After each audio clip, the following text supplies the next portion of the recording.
Alright guys, welcome back to the table. AJ here. And a hungry kitty waiting for dinner time. Yeah, you. Talking about you. She'll probably just puke it up anyway. It got something, a lot different. Not a little, a lot different. And I'm trying to, can I zoom out? Ooh, zoom out. In an effort to step out of my comfort zone, which I tend to get heavily steeped in, I've forced myself into something I've yet to mess with, and that's anything naval, really. And this is probably the first real attempt, if any, attempt to get into something along the lines of naval. And I'm not really sure how this came about. I guess it all started with the tabletop here. Now I wanted hexes that were bigger, and I didn't want to draw them on what I have currently underneath this. So I found this being, I guess you would call this, I'm drawing a blank on the actual term, but for a picture frame, you would put this behind the picture, and then it would show up if the picture didn't touch, like actually fit in the frame. What is the word for that? Anyway, that's what I got. 4 of these, laid them down, drew out about 6-inch hexes. And why did I do that? Well, because of the grays, because these guys that I still am fiddling with. And I've had them on the table, as to say, this new style hex grid system here, and works out great. I mean, you can fit them in line within the hex still. So more of that to come. But again, like I said, I had to force myself into something a little different. Getting stuck and doing the same thing, and that's part of why. Sorry, I'm trying to put these back here with one hand. I haven't filmed in a while, probably 4 or 5 weeks, because I always said, you know, I'm not going to film just to film, because people see through that, and I'm not going to film when it's the same thing over and over, and well, it's been the same thing over and over. It's just been Napoleonic miniatures, and that's it. So I guess one evening I was looking at this map, and I thought, my God, if you think about it, it looks like a vast ocean almost. So I cleared all the nappy guys off and set about making and mounting ships, of all things. And here's a ship, aircraft carrier, generic. I don't know who it is. Again, I'm not a naval guy, so any questions you have about this stuff, you probably already know more about than I do. But I'll tell you how I mounted this stuff and what I used. And I could even probably subtitle this video as how to create a cheap and quick mounted naval army. So what do? You grab, you see all these down here? You're gonna grab probably Axis and Allies, just your typical game. And you get the naval pieces out of there. Once you do that, you primer them gray, because it's been my experience that most of these ships are just gray. So these are some of the pieces that come in Axis and Allies. These are the Japanese. They got some transports, some subs, a battleship, an aircraft carrier. And then over here, the Americans, more transports, a battleship, an aircraft carrier, and some more subs. And then I went online, because I wasn't going to try and buy a lot of stuff to dip my toes into this, because I know it's not going to last. More about that in a second. Went online to find, what did I do with those? Something that would work for bases, and I found and made these. And again, I don't remember where I found this. I just found what I liked aesthetics-wise. Put it on a Word document and sized it so that the ships would fit. And I added the flags, and then to identify each of these guys, I additionally added some lettering notation, which coincides with the ships over here. We'll get to all that. And I used a real cheap glue stick to do this, so if needed be, I can remove ships and mix and match, etc. Now here's the problem for those of you that are hardcore naval guys. You're not going to want to go this route. In fact, you probably already have everything you need. But for those that are curious and want to start out, it's a cheap, quick way to get into something naval. But again, yeah, here's the rub. So if you look, the ships that come with Axis and Allies, there's not a lot of variation. You've got your subs, your destroyers, your battleships, and your carriers. That's it. You don't have what's some of the other stuff? Heavy cruisers, light cruisers. You don't have. There's a number of things you're not going to have represented as a specific model representation that looks like what you're trying to represent. So what I've got here is, for instance, I've used all destroyers from Axis and Allies, but they're not really all destroyers. So you got to kind of leave some wiggle room for yourself. And then, of course, I understand there's going to be a difference in ship size. It's not represented here. But again, I'm not trying to go hardcore into the naval thing here. I just wanted to like get a feel of what I'm missing to see if I'm missing anything. And don't know that I am, but more about that perhaps later as well. So here's the other thing I had to decide on, and this was a toughie. What the hell kind of naval rules do I use for this? Because there's no shortage of that, of course. And what do we got here? We've got, because I can't remember, Master and Commander soundtrack. I have General Quarters 3. I looked through those, and those seemed like you have to be nuts to use these. Again, I just wanted to get a feel and flavor for naval stuff. So that was a little too hardcore for me. And then this looked interesting, but I didn't get past that, the interest look, until I found this, battle stations, and yes, these are all PDFs, and no, I'm not allowed to say where I got them, sorry. But this is what seemed to work the best as far as, you know, and you've got what the Axis and Allies mini stuff, and then I think Warlord Games has come out with a naval battle system, but that all, and I checked that out as well, and that all seemed a little too simple, whereas the other stuff seemed a little too complicated. So I think this fits the bill as far as the sweet spot. The actual rules themselves are only, oh Lord, what is it, 18 pages? About 19 pages. And the rest is scenarios, which I like. It comes with, let's see, there's 8, 9, 10, oh jeez, 11 scenarios. And it's both Pacific and Atlantic. I've got a penchant for the Pacific currently.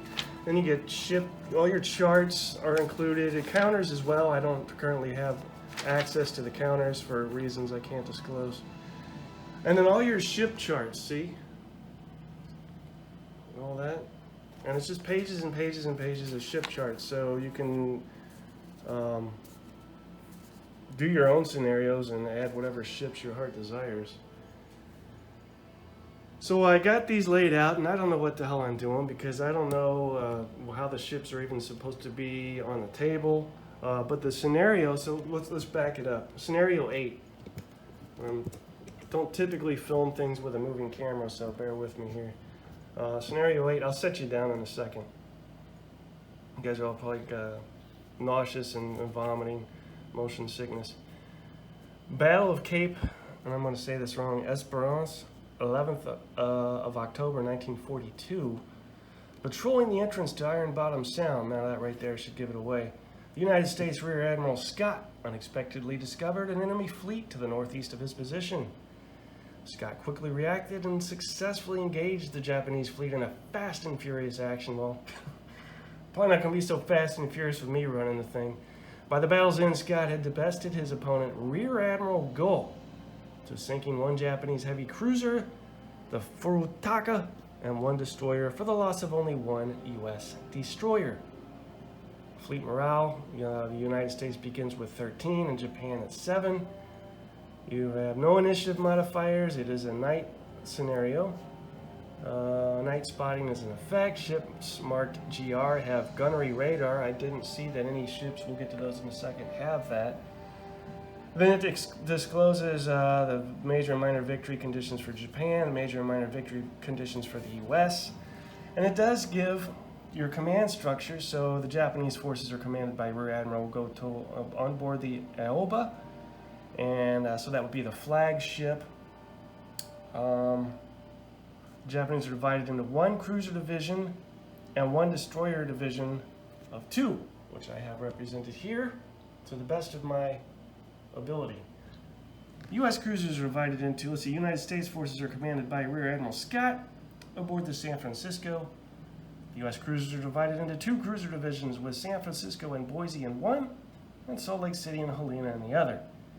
The U.S. destroyers are in 2 divisions, and the leading division is composed of 3 destroyers and the tail division of 2 destroyers. So then when it says to set up, it says U.S. sets up first, U.S. ships are deployed in line.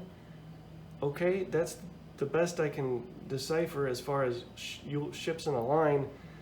Now they are front to back touching for the groups that are grouped together, but for the separation between them, I don't know how much separation there's supposed to be. I got a half base width, it's probably not enough. Probably should be a full base width separation between them. So there's that. And then the turns consist of 1, 2, 3, 4, 5, 6, 7 turns. And then over here you have your breakdown of ship stats, etc. And here's Japan ships with the heavy cruisers and the destroyers, not too many. And the US with the heavy cruisers, light cruisers, and destroyers. And the odd thing to me is the list by name ships over here that are not listed over here. So I guess, am I supposed to go digging for them in the ship histories and get their information from that? I'm unclear on that. And I've notated the ships by letter, so they coincide with the letter on the base. And the, again, the handy dandy OCS counters that I use for everything besides OCS represent the ship speed, and we'll get to all that as well. So, I got some guys I've cut out here. Again, I'm drawing a blank on what those are. The templates, firing arcs, turning arcs. So let's run through, oh, and then you got the, so here's where I got those from. Your air-to-air combat. We don't have any air units listed, but that option does exist. There will be carrier usage in some of these scenarios, and thus planes. But I have no planes painted up or mounted, so I'm not ready to do that, if I even get that far. Your combat chart, range spotting, shore battery damage levels, critical hit, and then your turn sequence, initiative modifiers, fleet detection chart, random weather detection points, detection, fleet morale damage points, movement weather modifiers. On the other side, mine warfare, submarine stuff, anti-submarine stuff, more damage control, and anti-aircraft. Those are your charts, just 4 pages. And then with the rules themselves, let's see, your introduction, basic nautical terms, which everybody should know. Bow, port side, starboard side, and stern. Which one's port? The left side. Which one's stern? The rear. Then it does list the game supplies that are included in a normal copy of this game. I have an abnormal copy. Your damage markers, speed, torpedoes, depth levels for subs. It talks about mounting, and it gives some suggestions for doing so, and I appreciate that. The scale is accurate.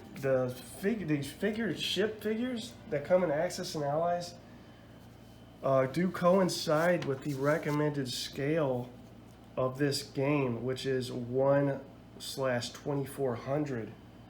I got lucky there. I had no idea.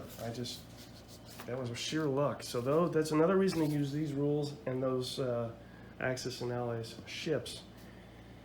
We have your turn sequence. So it starts with your fleet morale phase, and then you roll for initiative, and then movement, and then air combat if you have air units, fleet detection, air movement, air-to-air combat, long-range anti-aircraft fire.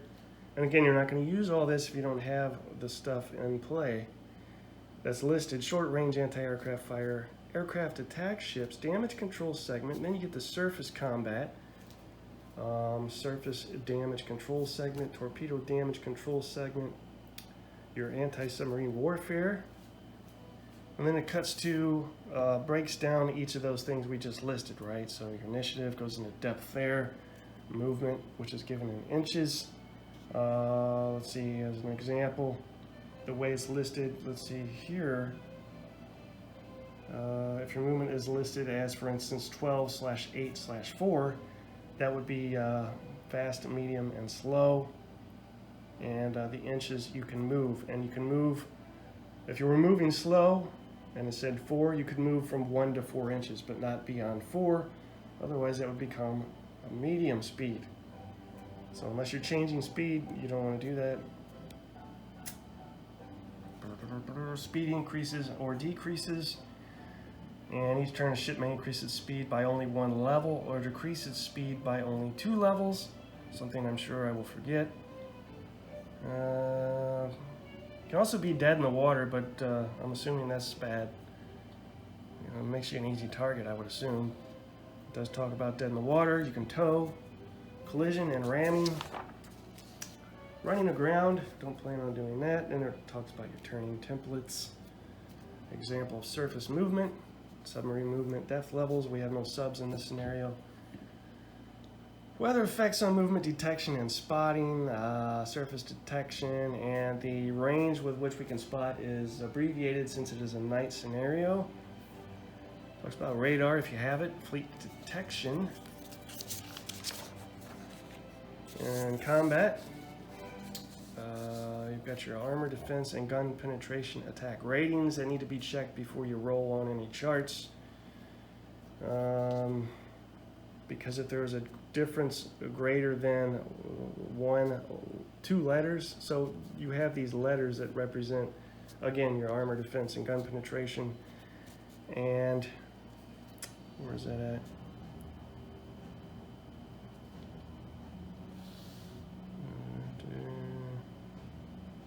Let's see. The rating, let me just read it. Before even consulting the combat chart, the attacker's penetration ratings of the firing guns and defender's armor rating, which are represented with letters, must first be consulted. The rating letter precedes the fire value numbers on the armament, and the defense numbers for the ship's belt and deck defense values. If the letters are the same, or there is only a difference of 1 level, the attack goes through. If not, you cannot conduct the attack.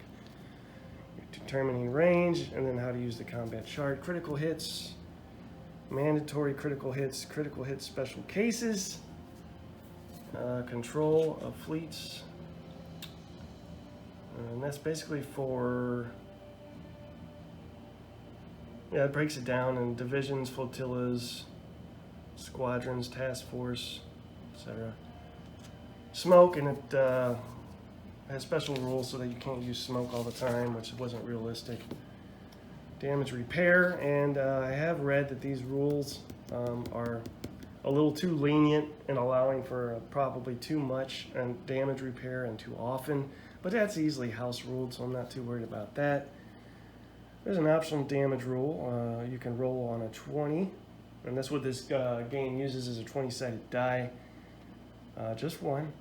You roll on a 20 on a damage repair roll, check causes an additional damage roll. Roll 1 die. If a 1 through 3 is rolled, add 1 additional damage level, which takes effect immediately. Fleet morale. National limitations. Fleet admirals. It goes into mine warfare, sea versus land, damage levels there. Submarine warfare, anti-aircraft fire, air combat, and surface armament, main gun, secondary armament, torpedoes, then a combat table example, which I appreciate.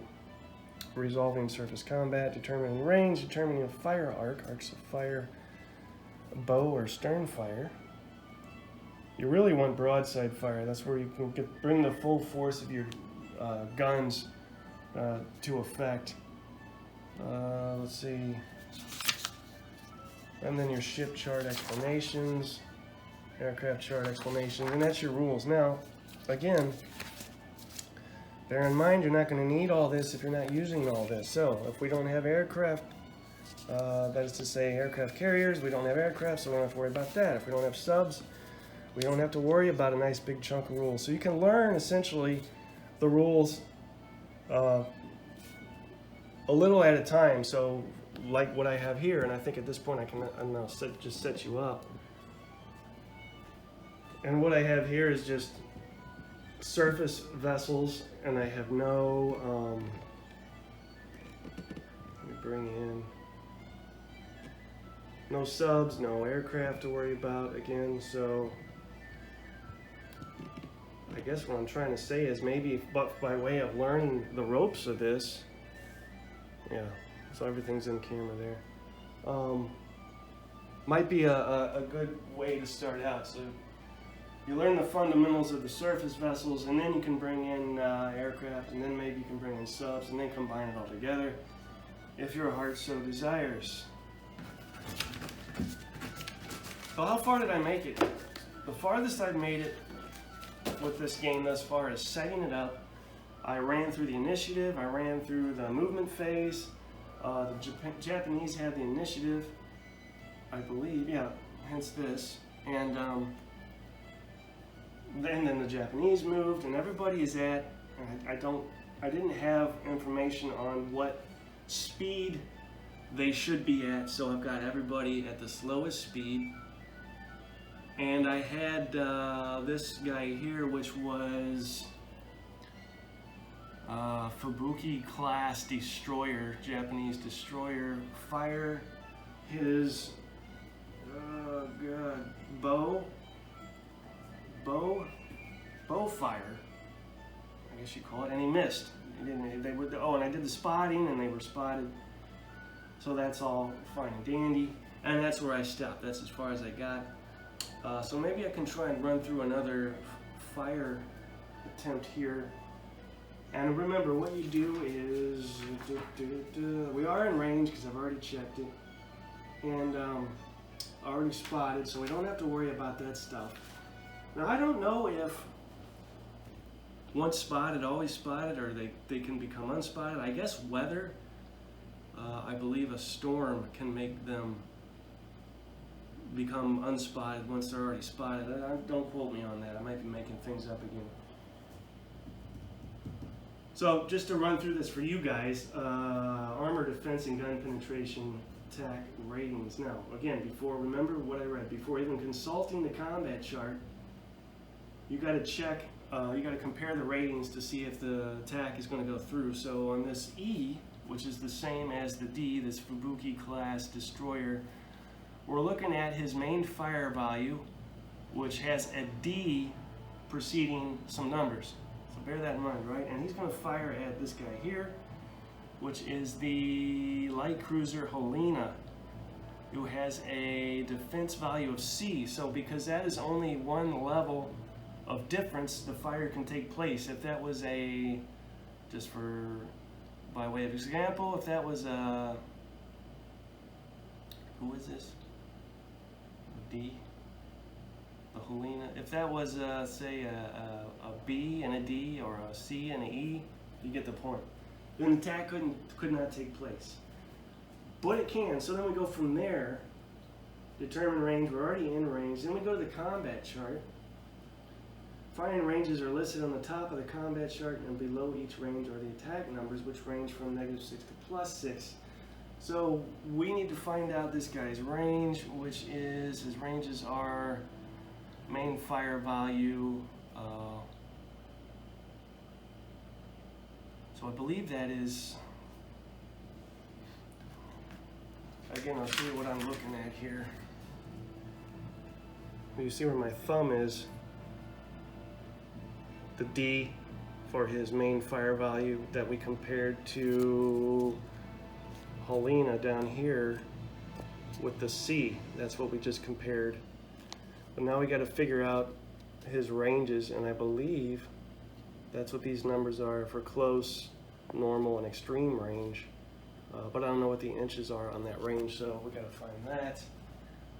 For those of you that like chart digging and rules fiddling about, I mean, this is the game for you, because it really consists of primarily that. You're going to be fumbling with the pages more than the pieces, so I guess there's people that prefer that. So what are the ranges? Determining range. What's the range on the ship? Main armament range. The first number is point blank range. The second number is normal. So I was right. And the third is extreme range. Fractions are ignored. But I know. But see, here's the problem.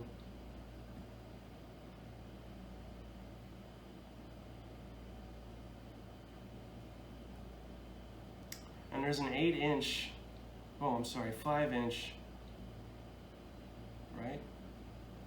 E. Yeah, 5-inch. 5 inches notated next to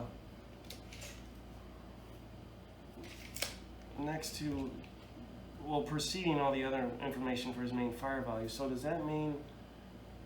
Oh, here we go. Main range. Jesus.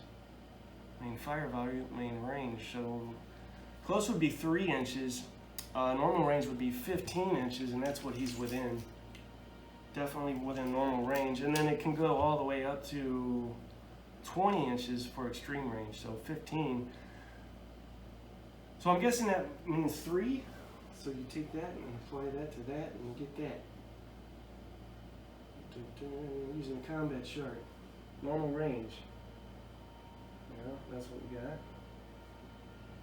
Attack number. Now, what is his attack number?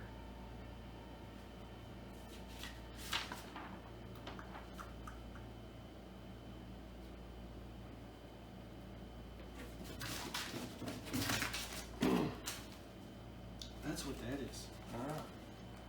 So that's his attack number, which is a 3.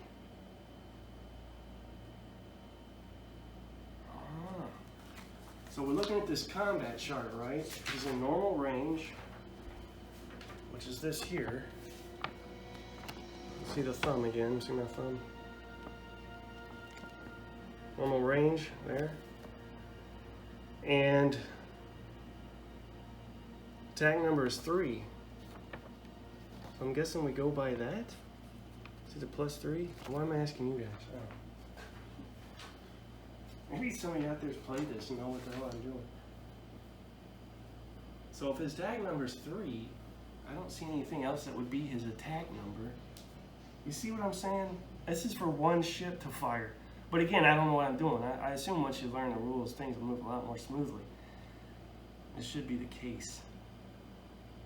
Alright, well, let's say it is 3. Normal range, and mark it, and roll. We're gonna roll. Can you see this? Probably not. Roll a 3. So that's gonna be a miss. Should be. It is a miss. You pretty much need higher than 10 to get anything to happen. So he's also a miss. What is A? A is, ooh, heavy cruiser.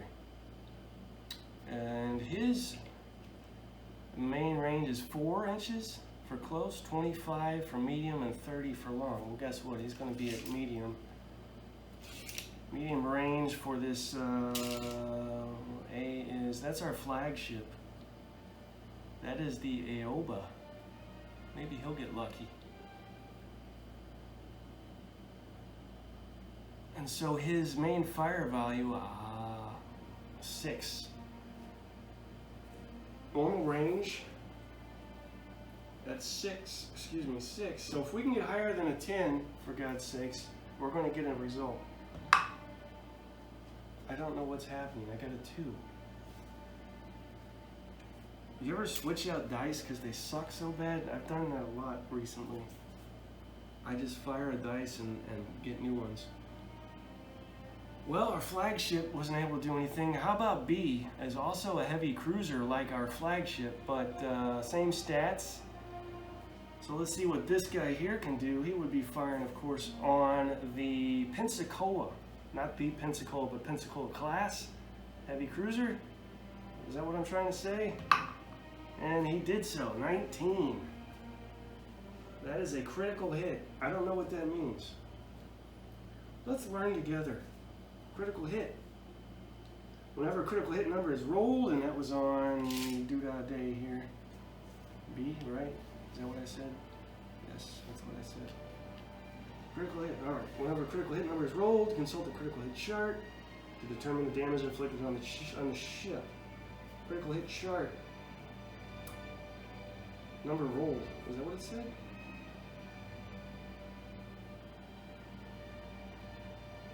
Jesus, alright, what? First, subtract the attacker's fire value from the defender's defense value. Alright, so you can't just make it simple, can you? Attack value is 6.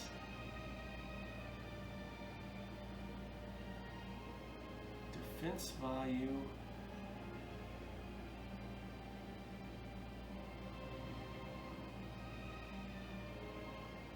is 6, so it's 0. This is 0.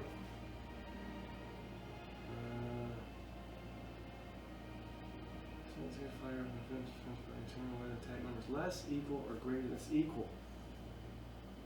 Fire less defense is less than 0, equal to 0.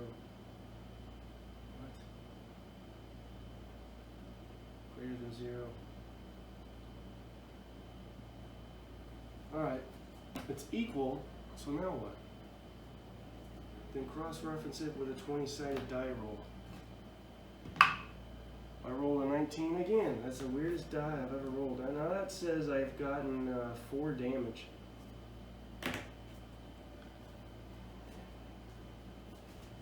4 damage. I don't have proper damage markers. And you know, I see guys using golf tees to represent splashes, to represent hits. I think those might be too big for these ships, although I like the idea. I'm going to use this translucent ocean blue 4 die from the game Sagrada, or whatever the hell that game is, where you do the stained glass windows. That's what that's from. No, not dinner time yet. Sorry. We wait till dinner time to eat. So he's got 4 now. How much can he sustain? So here's another thing, right? No, sorry. Pensacola class, heavy cruiser. What is his damage capacity, capability, sustainability?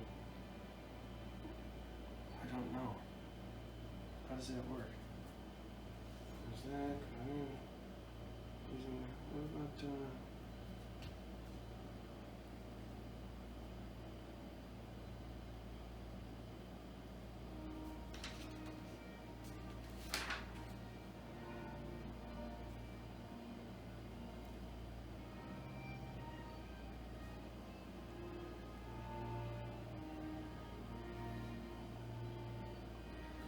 So I'm reading through damage repair. I don't know if that's what I want.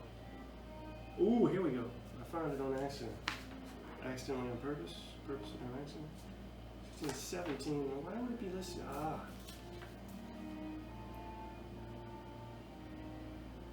Here we go.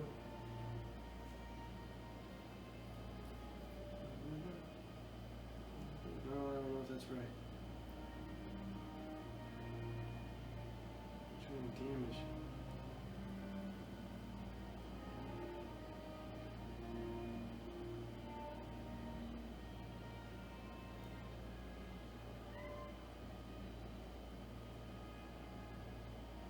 So I'm seeing something that says above damage level 4, the ship is sunk, but that is in on the wrong page here. I hope if I have the pages. Why is this like this? 8, 9, 10, 11. There we go. Pages in order would help. 12, 13. How did these get out of order? Did you do this, cat? Did you disorder my pages? Why would you do that to me? Alright, bear with me, guys. We're learning, remember? Learning.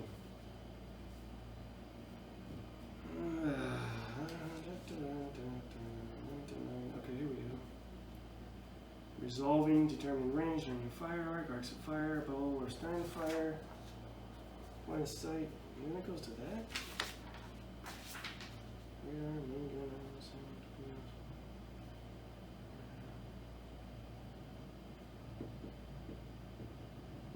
Haven't even made it to torpedo attacks yet. Which there's 2 defense values for a ship, right? You've got the deck and what's called the belt. And the belt is like the main body of the ship, mostly sits below water or right on the surface. That's your belt. And that's what, of course, the torpedoes would affect. The deck is affected by guns and aircraft. So those are the defense values that are used. Still trying to figure out what the damage capacity of a ship is. And you would think it's listed on the ship chart, but it's not. Or is it?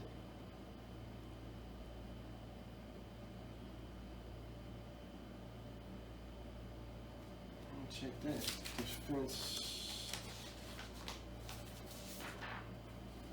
Defense has a letter and a number followed by a slash and another letter and a number.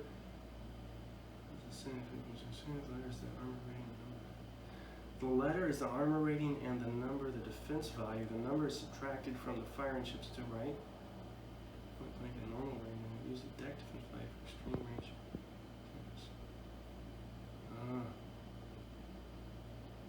Use the belt defense for point blank and normal range, which I didn't do.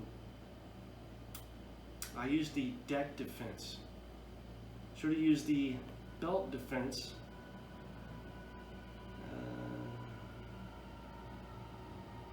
You use the deck defense value for extreme range surface combat and aerial bombing attacks. Okay. So rarely do you use the deck defense.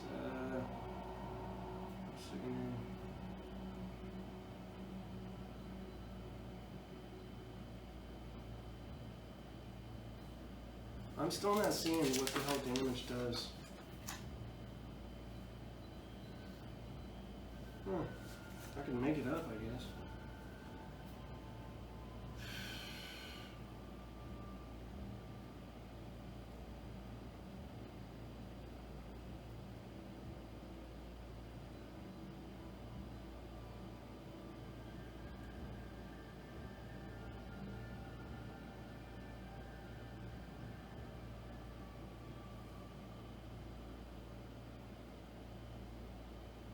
Give me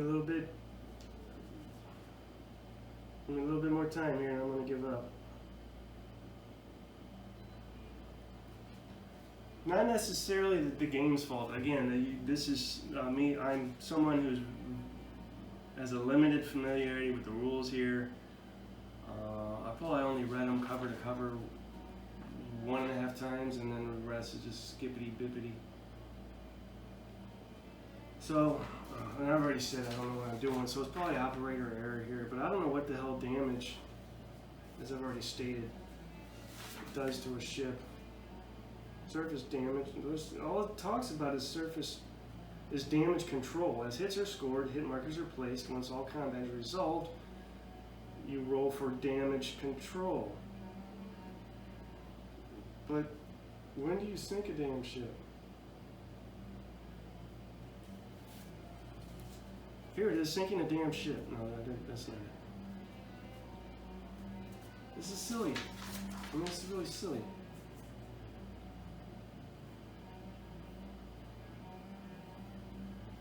Damage repair again.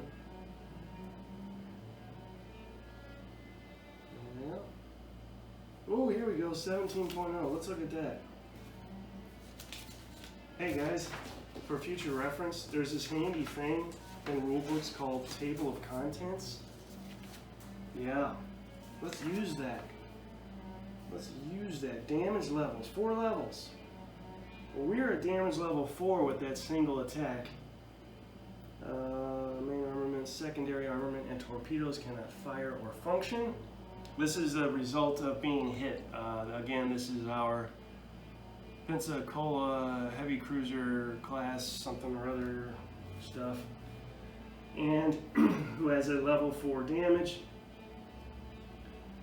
His main armament, secondary armament, and torpedoes cannot fire or function, nor can the ship move.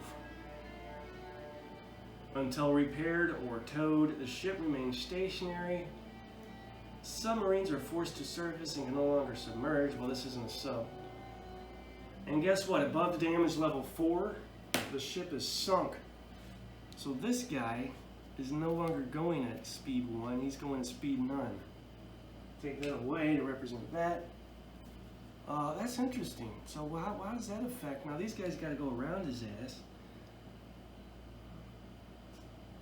So as things develop, things can get interesting. But yeah, well, so that's an example, a poor example of combat, surface combat. I haven't done, I know it's just the main gun. So like, now that I've fired his main gun, can I fire his? What would happen next, right? Would I fire his secondary gun then, after that? And I also did this wrong because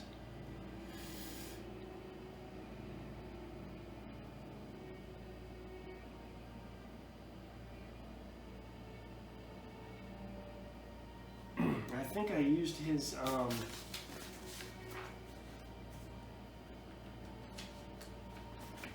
am I trying to say here?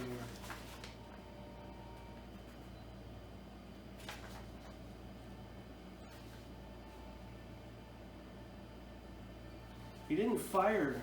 I used the numbers value that would refer to firing from the side of the ship instead of the bow. So what I did was I had it where he fired from the port or starboard side, and I think it would have been less devastating of an attack if I would have done it from the bow. Trying to make these terms sink in. Again, this is not a naval guy here. I'm not even amphibious. I'm mostly land. What I'm trying to do now is determine what would happen next, right? So we fired the main gun. So surface combat, surface damage control.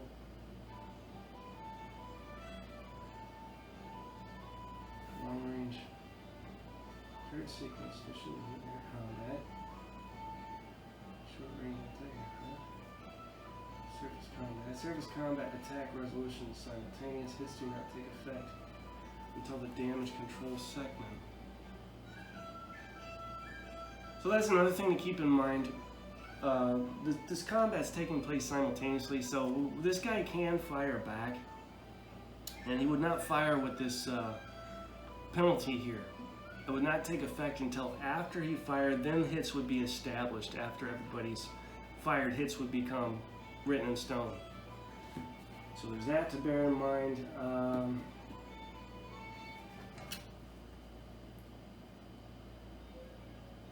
So I guess I just need to familiarize myself with these rules more, because I don't know what happens next. We've got a turn sequence here on the chart. Determine, we already did all that. Side A, side B. Ship combat, and it says surface combat, damage control.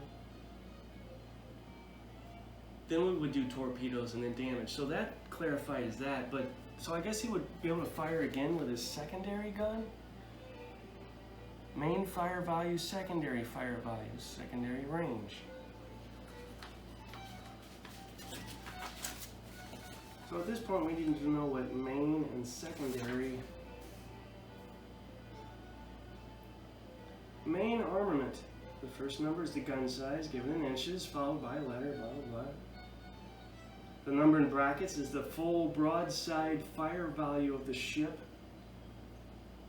And the last number is the rear arc fire value. A hyphen indicates the ship cannot fire in the indicated arc.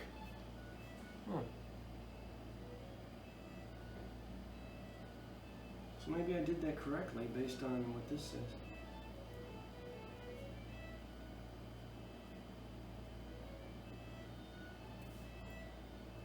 Followed by a letter. Which is the capital, followed by a forward arc fire value. Yeah, I did do that correctly because the forward arc fire value on that ship was the same as the broadside fire value. And then secondary, so let's move along here. The first number is the gun size, blah, blah, blah. The number in brackets is the full broadside.